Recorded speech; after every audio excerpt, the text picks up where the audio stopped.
Prezados e prezadas colegas, eu sou Luiz Gustavo Gardinassi, sou professor da Universidade Federal de Goiás, onde coordeno o Laboratório de Biologia Computacional Integrativa.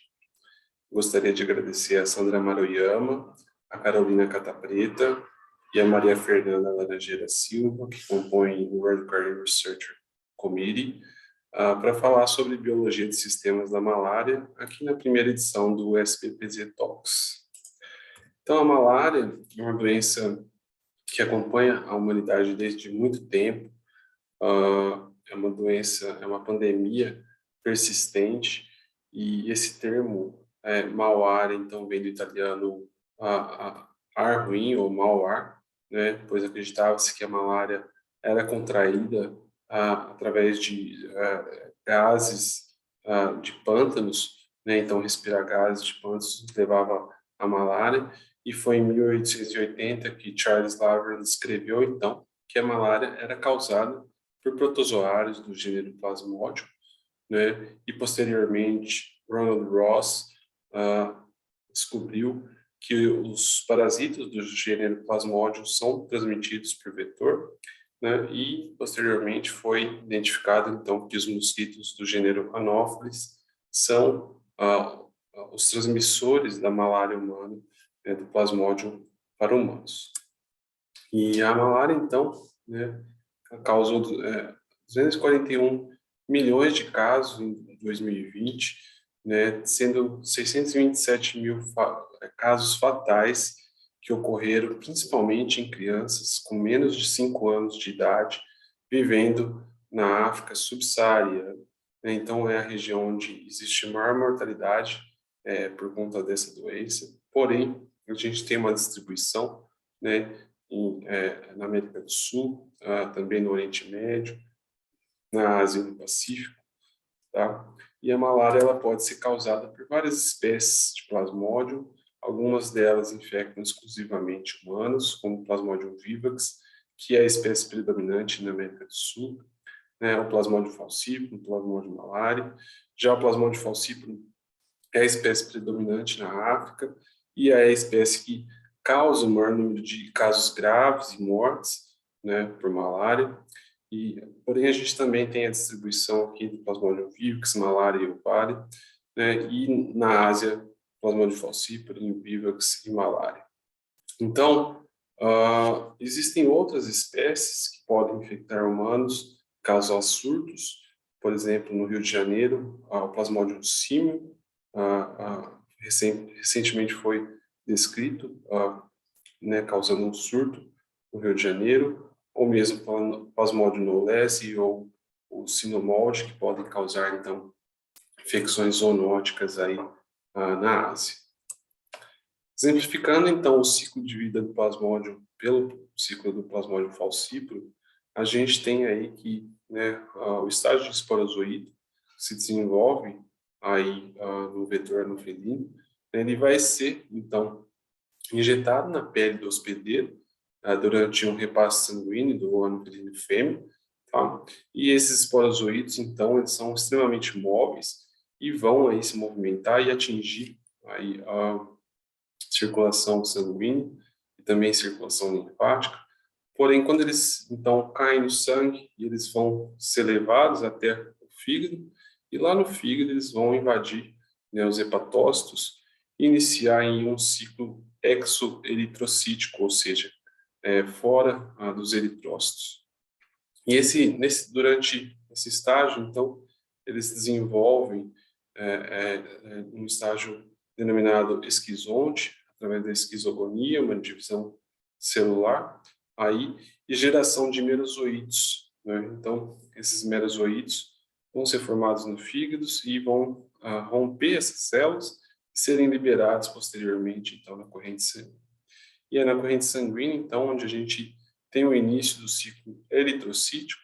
Então, na circulação periférica, a gente vai conseguir observar aí esse estágio inicial, né, da invasão dos merozoítos nas células vermelhas ou nos eritrócitos, tá? O Plasmodium falciparum pode causar aí uma invasão múltipla desses eritrócitos, e uma questão é que durante no decorrer desse ciclo, que demora 48 horas, né, a gente tem que, esses outros estágios, eles vão ocorrer, então, na circulação, na microvasculatura de órgãos. Então, essas células, elas ficam aderidas e sequestradas nos órgãos, né, por exemplo, pulmão, rim, baço, e vão, então, levar aí a esse sequestramento aí, tá, dessas células infectadas para o desenvolvimento, então, e nova liberação de merozoítos na circulação periférica. E esse ciclo ocorre, então, em torno de 48 horas, né, e é sincronizado, então, várias células se rompendo ao mesmo tempo, e é justamente durante esse momento em que o indivíduo começa a ter os sintomas clínicos da malária. Então, o rompimento dessas células vermelhas, ela vai liberar não só, né, os merozoítos, como a hemozoína, né, que é um produto do parasito, né, do metabolismo do parasito, além de vários outros componentes que podem agir como sinais de dano, né, no hospedeiro, que vão ser sentidos aí por células da resposta imune inata, né, e vão iniciar, então, aí uma resposta inflamatória, em geral, muito intensa nas primeiras infecções. A questão é que, depois de alguns ciclos, né, em torno de 10 dias, a gente vai ter aí o aparecimento, né, dos gametócitos, ou seja, das células sexuadas, que são as células que vão dar continuidade no ciclo a partir do momento que um novo anofenídeo, a fêmea, vem fazer seu repasse sanguíneo e adquire, então, né, essas células sexuadas e que vão, então, dar origem aos esporozoídeos, aí sofrendo uma série de processos.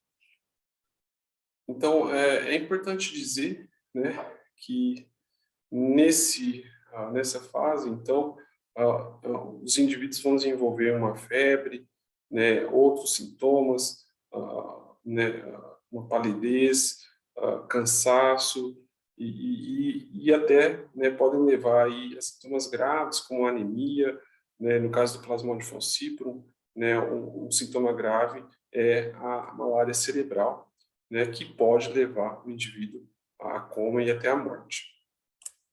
E existem várias perguntas, né,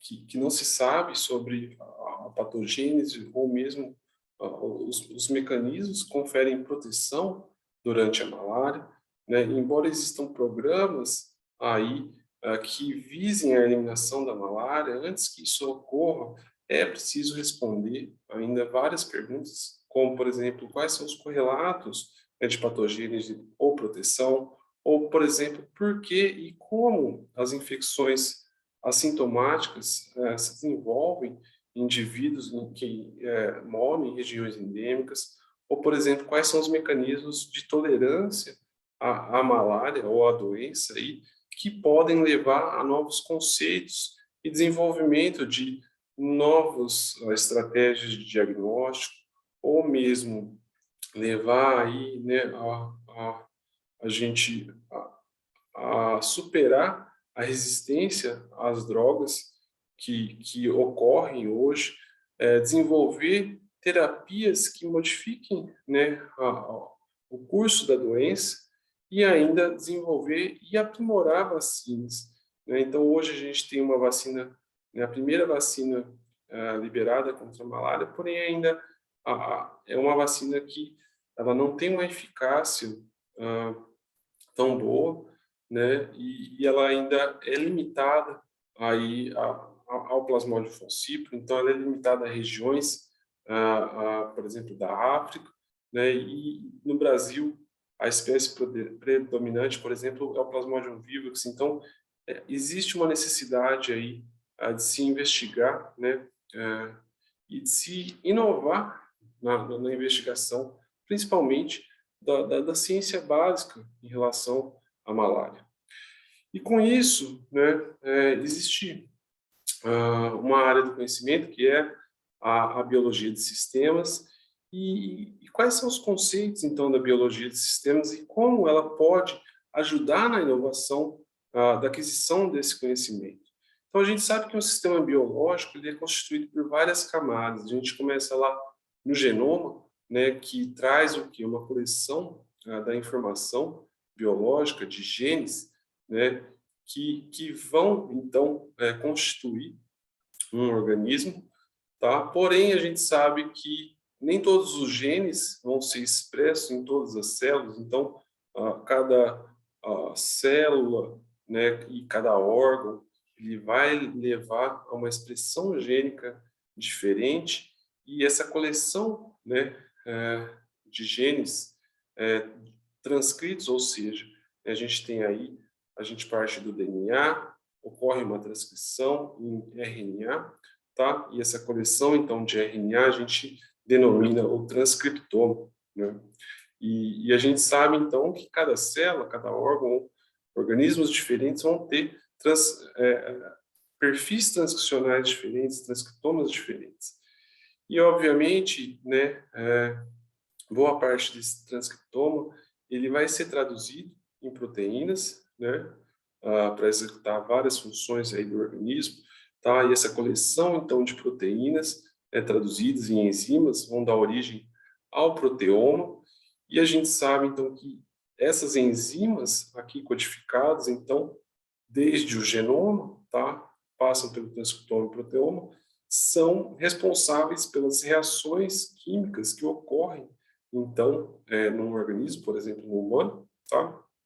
E vão modificar, então, moléculas ou compostos químicos, né, metabólitos, e esses metabólitos dão origem, então, ao metaboloma.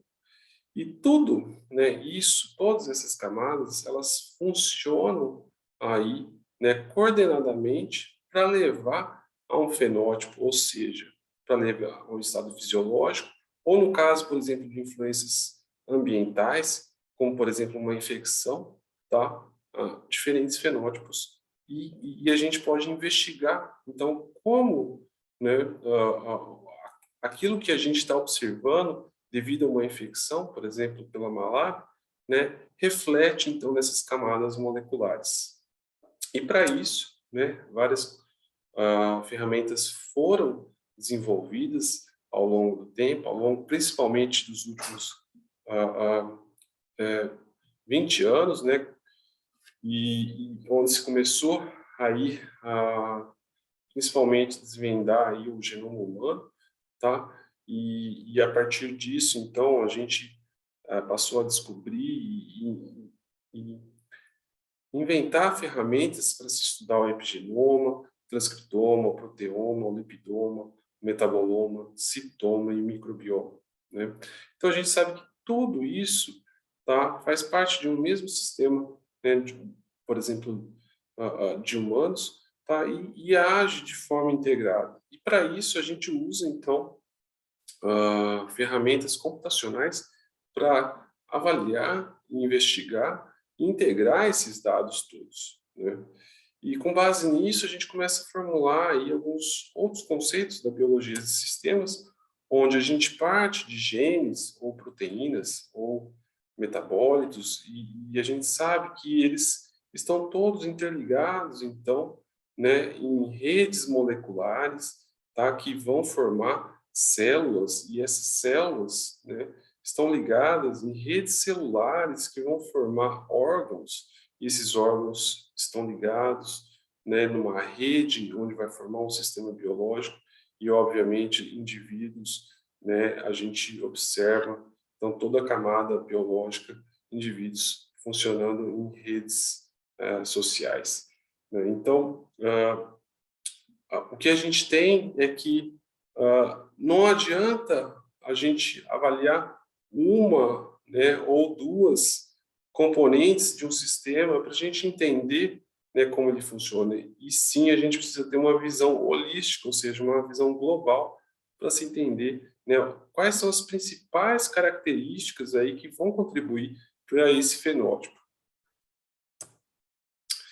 Então, eu fiz um pós-doutorado, né, na Emory University School of Medicine, e eu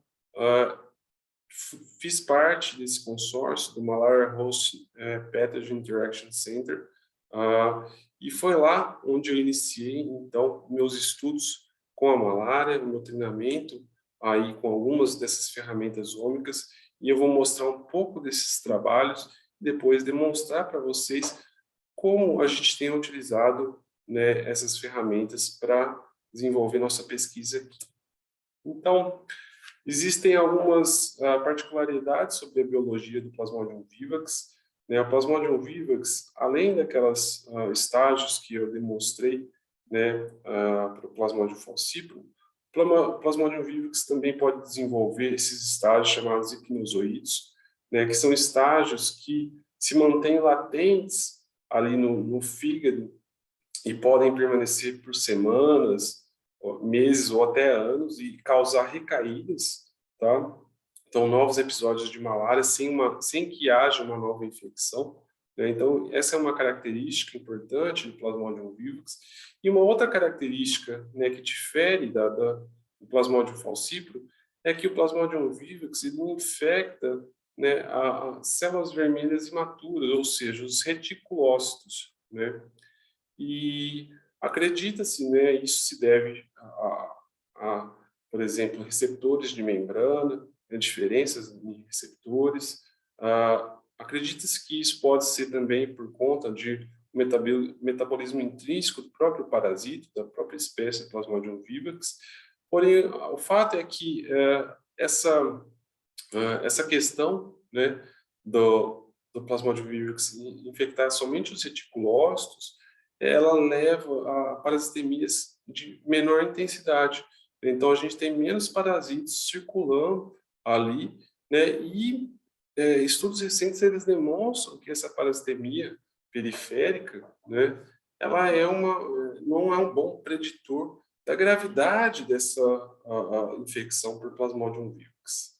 Porém, outros estudos eles trazem que a parasitemia ela correlaciona, né, com mediadores, com a concentração de mediadores inflamatórios e reguladores na circulação de pacientes, né, com malária por Plasmodium vivax, e isso sugere então, né, que na verdade, embora a parasitemia possa ser baixa, né, na circulação, que na verdade ela possa ter uma influência aí sobre a resposta metabólica do hospedeiro durante a infecção por Plasmodium vivax. Ou seja, tendo aí uma influência sobre a resposta metabólica, ela pode ter uma influência sobre a resposta do hospedeiro como um todo, né? Então, para responder um pouco dessa pergunta, né, a gente avaliou aí, então, nesse estudo, uma coorte com com 150 pacientes de malária. Nessa coorte, então, são pacientes do Amazonas, tá, que foram atendidos na Fundação de Medicina Tropical, né, e nós fizemos, então, aí obtivemos o sangue desses indivíduos, tá? 50 indivíduos e eles foram caracterizados de acordo com o nível de parasitemia, né, na circulação, tá? E então a gente tinha 50 indivíduos com uma baixa parasitemia, entre 10 e 999 parasitas por microlitro, uma parasitemia moderada, né, com 61 indivíduos com 9.999 parasitas por microlitros e 39 indivíduos com uma parasitemia considerada alta, né, sendo mais que 10.000 parasitas por microlitro de sangue. E a partir desse momento, então, a gente coletou o sangue, extraiu o plasma, né, e fez uma extração dos metabólitos, utilizando solventes como acetonitrilo, e adquirimos, então, aí o metaboloma desses indivíduos, ou seja, nós fizemos o perfilamento dos compostos químicos ou moléculas pequenas circulando, né, no sangue desses indivíduos através da espectrometria de massas. Nós observamos, então, né, que um fato é que a gente fez uma primeira análise, então, comparando essas três categorias aqui, né, de parasitemia, tá? E nós encontramos, então, 286 metabólitos que são diferencialmente abundantes, utilizando uma estratégia estatística de ANOVA, né? Então, a gente pode ver aqui que esses metabólitos, eles têm diversas naturezas diversas, devido à massa carga, né, que eles têm aqui, então, que são, que varia de 100 até 1.500 Daltons aqui, tá? E esses em vermelho, então, são aqueles que são significativos, né? E a gente encontrou, então, 286 aqui. Porém, existe a possibilidade da influência de fatores de confusão, como sexo e idade, né, que vão mascarar aí efeitos que possam ter sobre a parasitemia.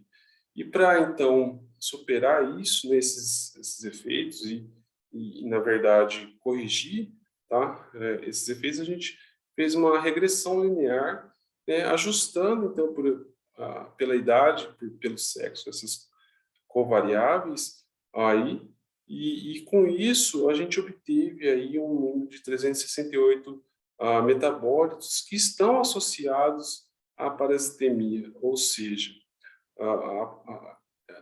né, de acordo com o, a concentração de parasitas no sangue, a gente tem metabólitos que variam aí também de acordo, né, se tem maior parasitemia ou se tem menor parasitemia.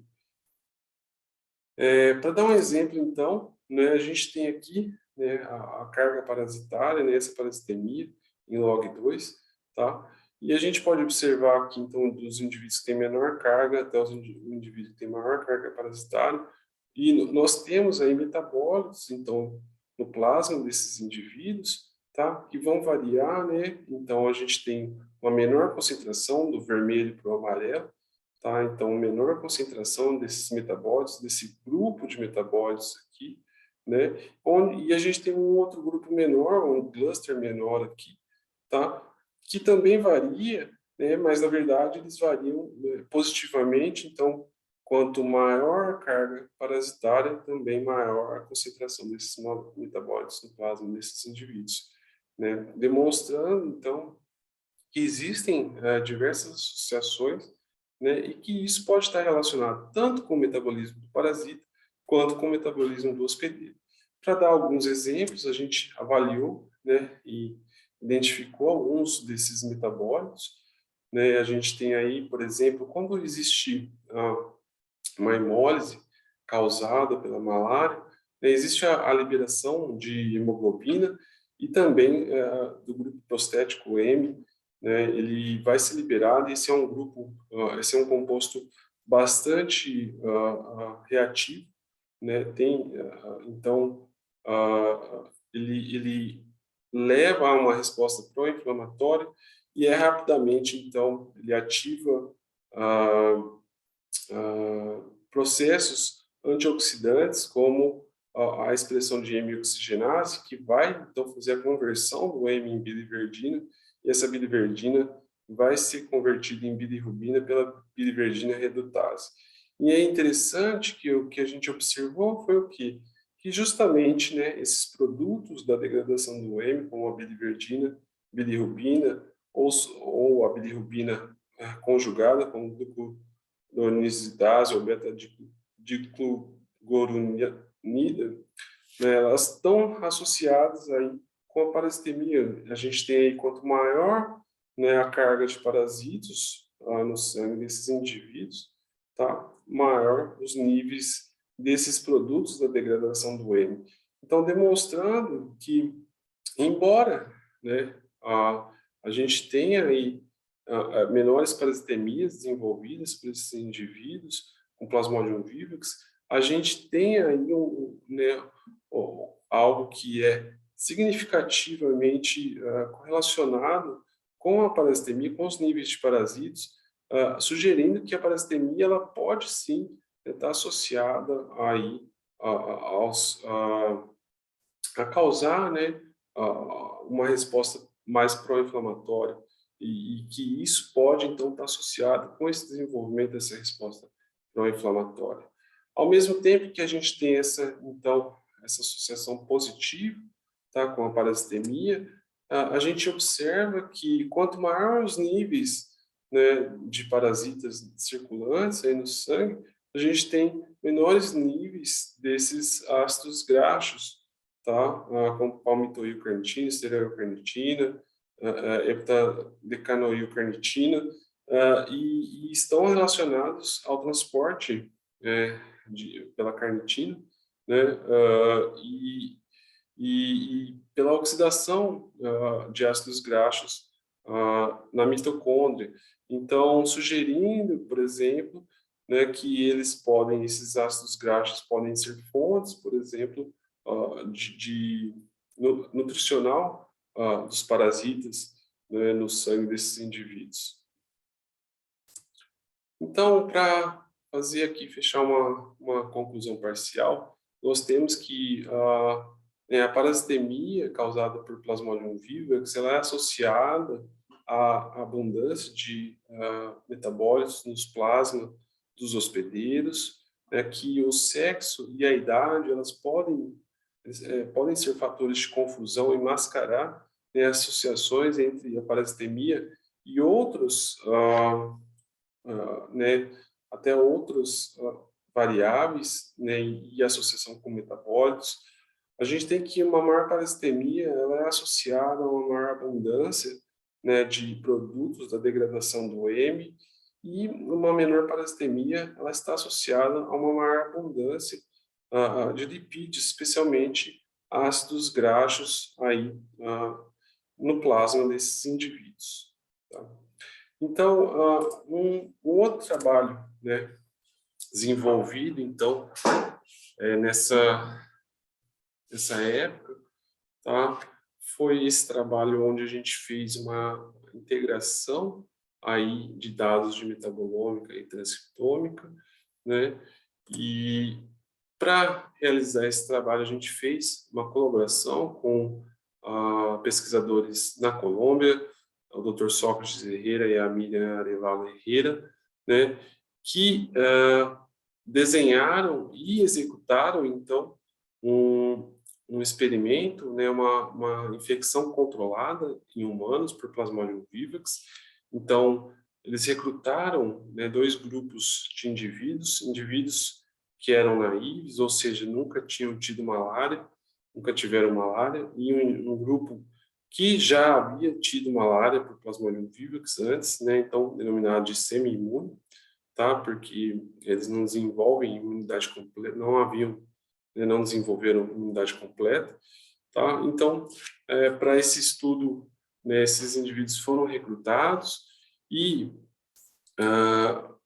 foi então coletado sangue, né, para a realização tanto do sequenciamento de RNA, então obtenção do transcriptoma por sequenciamento de RNA, ou para a realização obtenção do metaboloma por espectrometria de massas, né, antes da infecção, né, que a gente denomina esse tempo de baseline, tá? Foi feita então a infecção por um desafio por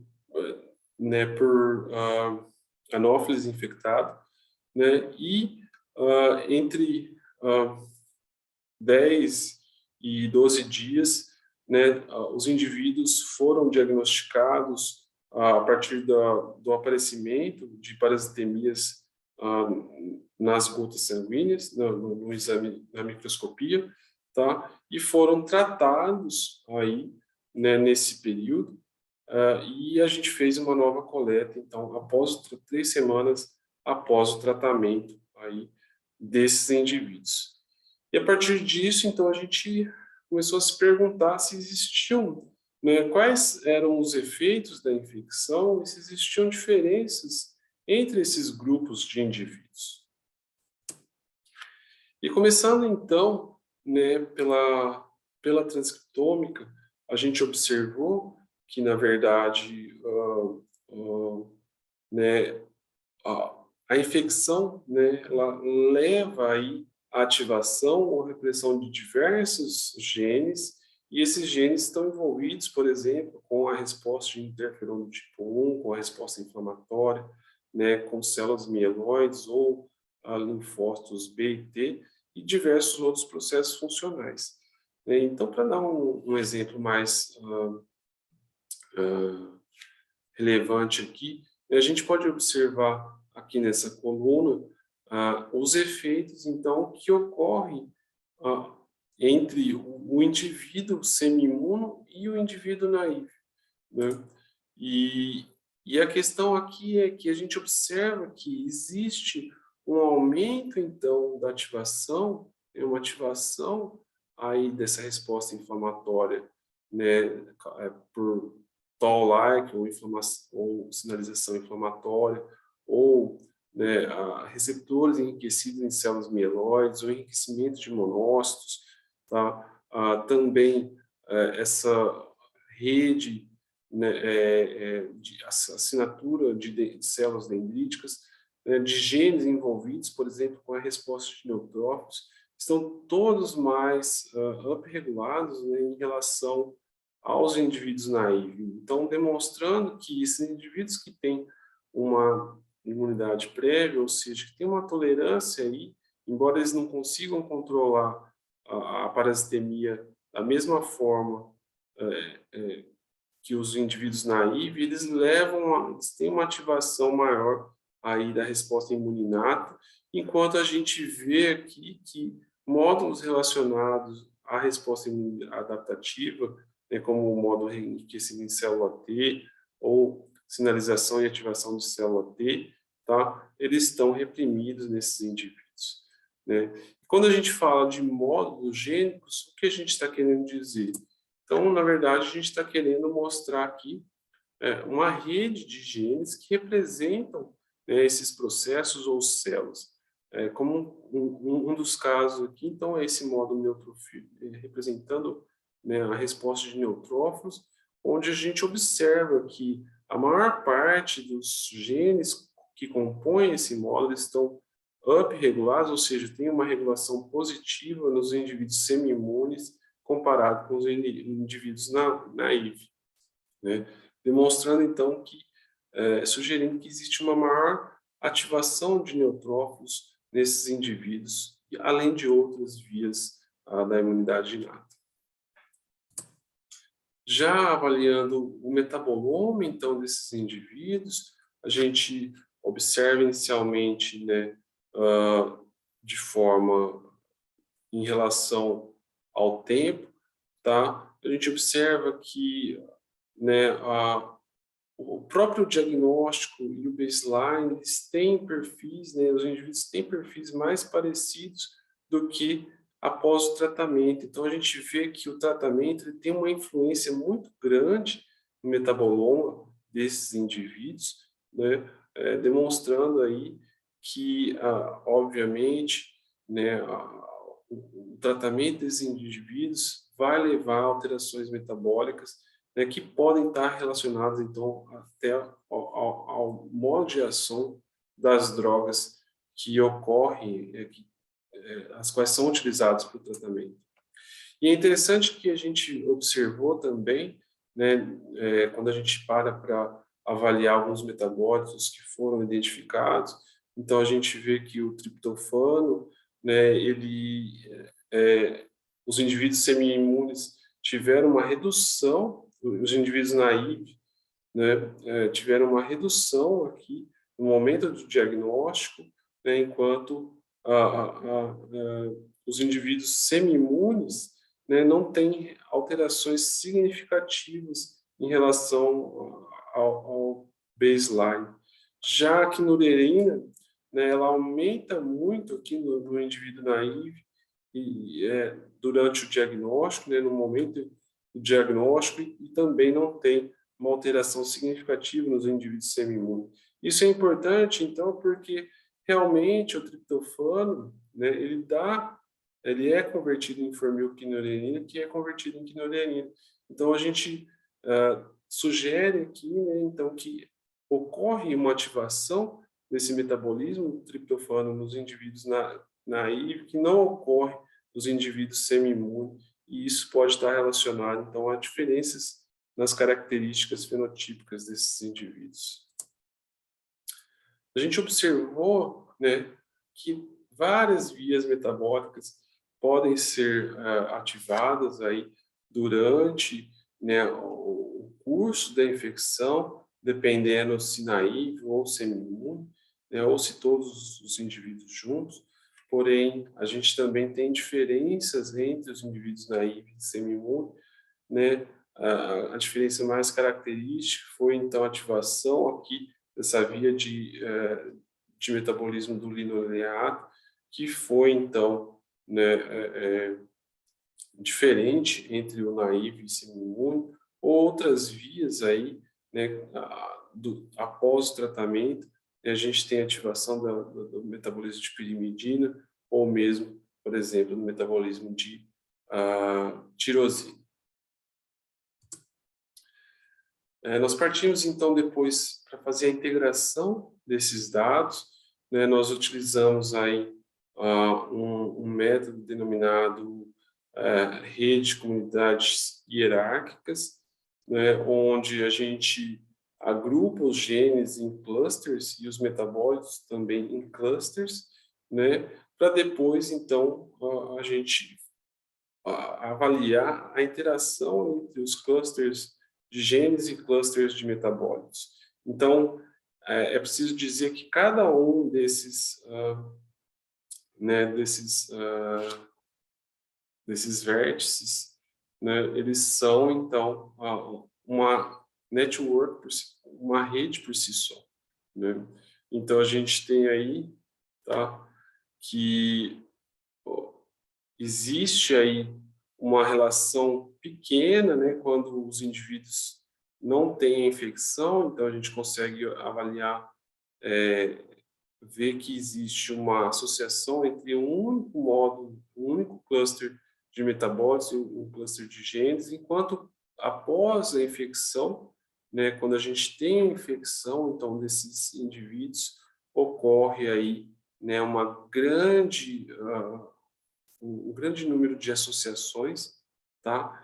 E aí a gente vê que está centralizado em alguns módulos gênicos, né, relacionados à sinalização de células T e quimiocinas, ou ativação da resposta imune inata e assinatura de intérfero, ou mesmo, né, genes relacionados a plaquetas e ativação do complemento, tá? E para validar isso, né, o que a gente fez? Então, a gente avaliou aqueles módulos relacionados a plaquetas que estavam, né, então, conectados aí a clusters, diversos clusters de metabólitos. Então, a gente avaliou os metabólitos desses clusters e também quais genes estavam relacionados aqui nesse cluster relacionados a plaquetas. E a gente vê aqui alguns genes de plaquetas, né, como PK1, SIRPA e SERPINA1, tá? Associados a esses módulos, né, refletindo a resposta de plaquetas que estavam aumentados aí nos indivíduos semi-imunes. E é interessante que, né, esses metabólitos aqui, né, em roxo, então, tá? Os clusters roxos aqui, né, a gente pode, esses são 572 metabólitos, onde a gente comparou, então, né, com um metaboloma de plaquetas isoladas. Então, a gente obteve um novo metaboloma de plaquetas, tá, de indivíduos saudáveis. Esse metaboloma era constituído de 7.255 metabólitos. A gente observou que dentre esses 572 metabólitos associados com a expressão gênica, 309 eram comuns, e fazendo, então, uma análise de overrepresentation, de representação, suprarrepresentação, a gente vê, então, que vários desses clusters de metabólitos estão muito associados aí ao metaboloma de plaquetas. Então, isso nos leva a observar que né, a ativação de plaquetas ela está sendo refletida aí no plasma desses indivíduos com Plasmodium vivax. E que essa resposta ela é diferente entre os indivíduos naive e semi-imune. Então, com isso, a gente tem algumas conclusões parciais em que os indivíduos naive e os indivíduos semi-imune, eles apresentam diferenças na resposta molecular à infecção experimental por Plasmodium vivax. Né? Esses indivíduos semi-imunes, eles apresentam uma maior ativação de células da resposta imune inata e da coagulação sanguínea. E a conversão de triptofano em quinurelina, ela é significativa em indivíduos naivos, mas não em indivíduos semi-imunes, né? Né, esses dados ou essas camadas de transcriptômica e de metabolômica, elas são altamente conectadas durante, né, o desenvolvimento da malária, ali, da parasitemia e dos sintomas clínicos, mas não antes, né? Então, isso é bastante relevante, mostrando que realmente a resposta, ela, de cada uma dessas camadas, ela não é independente, e, na verdade, elas estão extremamente associadas. E esses indivíduos, né, naivos, semi-imunes, eles apresentam, então, diferenças moleculares nas respostas relacionadas a plaquetas. E quando eu entrei, então, no UFG, né, a gente tinha em mente que vários desses dados estavam sendo gerados e estavam sendo depositados, né, e continuam sendo depositados em repositórios públicos, né, dados do vetor, do parasita, do próprio hospedeiro, né, e eles estão, então, oferecem aí oportunidades únicas para se explorar e obter novos conhecimentos através do reuso de dados, né, ômicos. E com isso a gente iniciou alguns trabalhos, então, no laboratório, né, e esse trabalho tem sido conduzido pela Nájila e pelo Pedro, tá? Onde nós avaliamos principalmente aqui, né, o transcriptoma, né, de indivíduos com malária e de indivíduos saudáveis, tá? E transcriptomas que foram adquiridos tanto do sangue total desses indivíduos quanto de células mononucleares do sangue periférico, né? A gente observou que vários datasets foram adquiridos, né, por vários grupos independentes, então, de regiões independentes, populações independentes, né, de várias idades, e várias plataformas independentes. Então, a gente fez uma hipótese em que, se a gente fizer uma análise integrada de múltiplas coortes, né, incluindo e agregando essa heterogeneidade entre essas coortes, a gente pode identificar uma assinatura robusta e reprodutível, né, de humanos em resposta à malária. Então, para isso, né, nós iniciamos uma busca por dados de transcriptômica públicos em repositórios públicos, né, tanto de sangue total quanto de PBMC, né, tendo aí então indivíduos que esses datasets deveriam ter indivíduos com malária ou controles, independente se malária experimental ou se malária, né, adquirida naturalmente, tá? E nós identificamos, então, 15 coortes independentes, né, nas quais os dados foram adquiridos por microarranjo de oligonucleotídeo ou por sequenciamento de RNA. Né? No total, a gente obteve aí 589 transcriptomas referentes a 589 amostras, e nós fizemos, então, uma meta-análise combinando o tamanho de efeito, né, que foi calculado utilizando o G de Regis, né?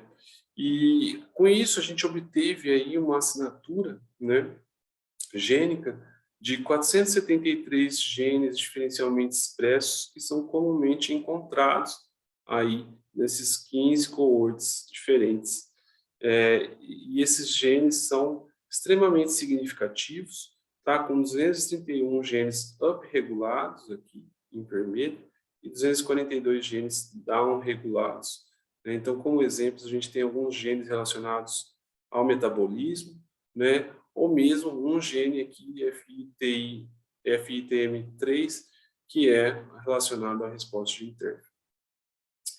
Nós observamos, então, que esses genes são extremamente conectados, né, numa rede gênica, aí onde a gente tem aí alguns genes que são hubs, ou que fazem o maior número de conexões nessa network. Dentre eles estão incluídos TNF, né, STAT3, IRF7, IFI35, IRF1, né, JAK1, JAK2, tá? Todas moléculas MID88, que são relacionadas à resposta inflamatória, né? E foi justamente isso. Então, se a gente fizesse, né, o que a gente fez posteriormente foi uma análise de enriquecimento em vias, né, utilizando a base de dados Reactome, e o que a gente viu foi que grande parte desses genes que estão up-regulados são envolvidos, por exemplo, com a degranulação de neutrófilos, ou com o sistema imuninato, ou com a sinalização de interferon, né, cascatas de receptores do tipo TOL, né, a cascata iniciada por MID88, tá?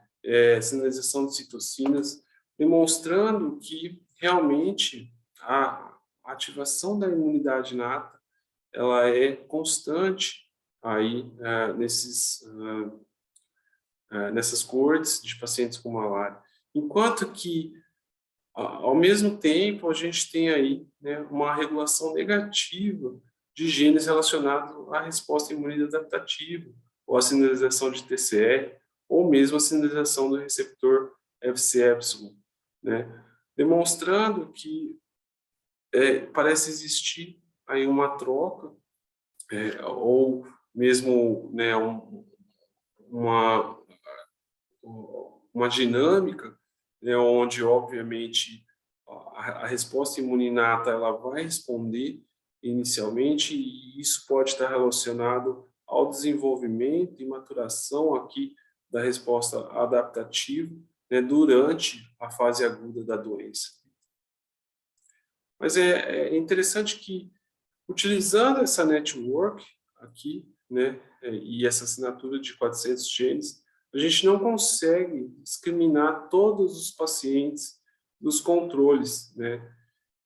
Para isso, então, para tentar atingir o que uma assinatura que possa, né, ter um poder diagnóstico, ou seja, que consiga realmente discriminar pacientes com malária de indivíduos saudáveis, a gente adotou uma nova estratégia. A gente dividiu essas coortes, né, entre uma coorte de descoberta, contendo 411 amostras, e uma coorte de validação, né, 7 coortes de validação, contendo 178 amostras, e a gente fez uma nova meta-análise e obteve aí, né, um total de 283 genes de diferenciamento expressos, que são, então, altamente reprodutíveis entre todas essas coortes, né?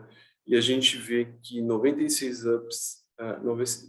genes up-regulados e 187 down-regulados, né? Onde a gente demonstra que tanto nas coortes de descoberta quanto nas coortes de validação, esses genes seguem a mesma direção da regulação.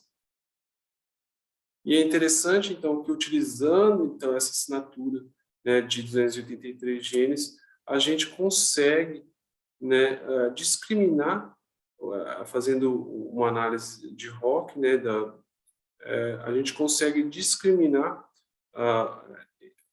os pacientes com malária ou indivíduos com malária infectados experimentalmente daqueles indivíduos saudáveis, né, tendo uma área sob a curva, né, variando entre 0,83 a 1 nas coortes de descoberta, né, e de 0,92 a 1 nas coortes de validação. E isso demonstra, então, um poder de discriminação, um poder diagnóstico extremamente favorável.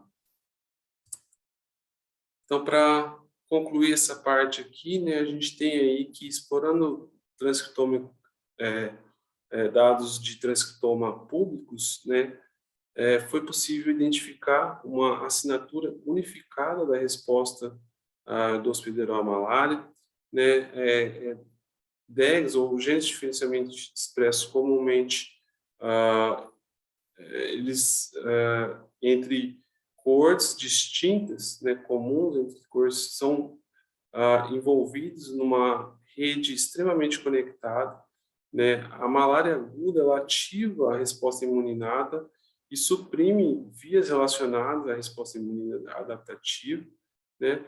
E essa assinatura unificada do hospedeiro em resposta à malária, ela apresenta um alto poder diagnóstico ou um alto poder para discriminar indivíduos com malária e controles saudáveis.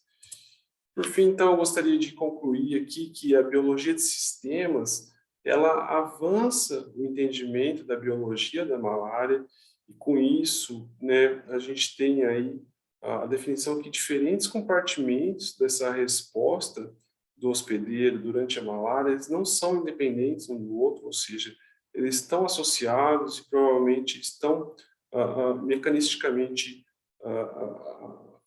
influenciando um ao outro, e a biologia de sistemas, então, ela pode prover o racional para o desenvolvimento de novas ferramentas de diagnóstico, né, e inclusive aprimorar estratégias terapêuticas aí. Eu gostaria, então, de agradecer, né, aos indivíduos, tá, aos alunos que compõem aí o laboratório e que iniciaram, né, os seus projetos com a gente, a Nájila e o Pedro aqui, que desenvolveram principalmente esse último projeto, né, a todas as instituições aí onde esses trabalhos foram e têm sido desenvolvidos, e as instituições que têm possibilitado a gente desenvolver esses projetos e outros projetos que certamente a gente espera poder contar para vocês em breve. Muito obrigado.